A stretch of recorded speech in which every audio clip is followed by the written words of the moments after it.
بسم اللہ الرحمن الرحیم۔ تمام مقاصد کے حل کے لیے بڑی سے بڑی مشکل اور مصیبت کو دور کرنے کے لیے ختم قرآن پاک سب سے اعلیٰ اور افضل عمل ہے۔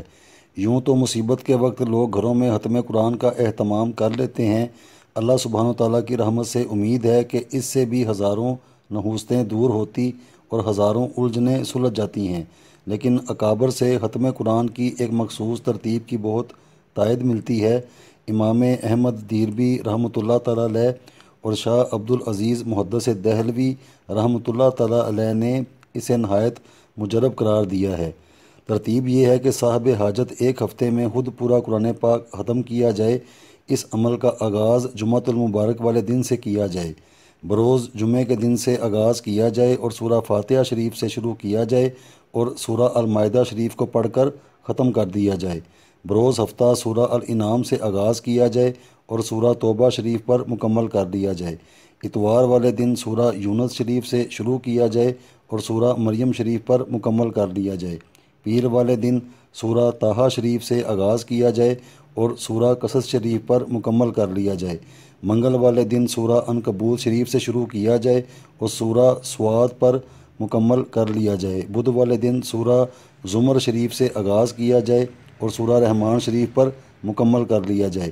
اب جمعرات والے دن سے سورہ واقعہ شریف سے آغاز کیا جائے اور سورہ ناس شریف پر مکمل کر لیا جائے۔ اس عمل کو مکمل کر لینے کے بعد سورہ فاتحہ اور سورہ بقرہ شریف کا پہلا رکوع پڑھ کر مکمل کر لیا جائے اور اپنے مقصد کی اللہ سبحانہ تعالیٰ سے خوب گڑ گڑا کر دعا مانگی جائے۔ کوئی بھی اس عمل کو صدق دل اور نیک نیتی کے ساتھ کرے تو ناممکن سے ممکن کام بھی ہو جاتا ہے۔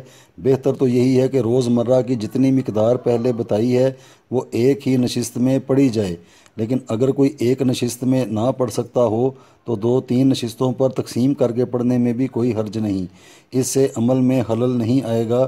یہاں 2 باتوں کا خیال رہے، ایک یہ کہ دوران تلاوت کسی سے بات نہ کی جائے، دوسرا یہ کہ ایک نشست سورہ کے اہتمام پر ختم کر دیا جائے۔ دوران تلاوت اپنے کام کا مکمل پختہ تصور قائم رکھنا ہوگا۔ دوسرا یہ کہ ایک نشست سورہ کے اختتام پر ختم کر دیا جائے۔ دوران تلاوت اپنے کام کا مکمل پختہ تصور قائم رکھنا ہوگا اور روزانہ اٹھتے وقت اس مقصد کے لیے خوب گڑ گڑا کر دعا مانگی جائے۔ دعا کا دورانیہ کم از کم 10 منٹ سے 20 منٹ کا ہونا چاہیے اور تقریباً اتنی ہی دیر تک دعا کے بعد آنکھیں بند کر کے قبولیت دعا کا مراقبہ بھی کیا جائے۔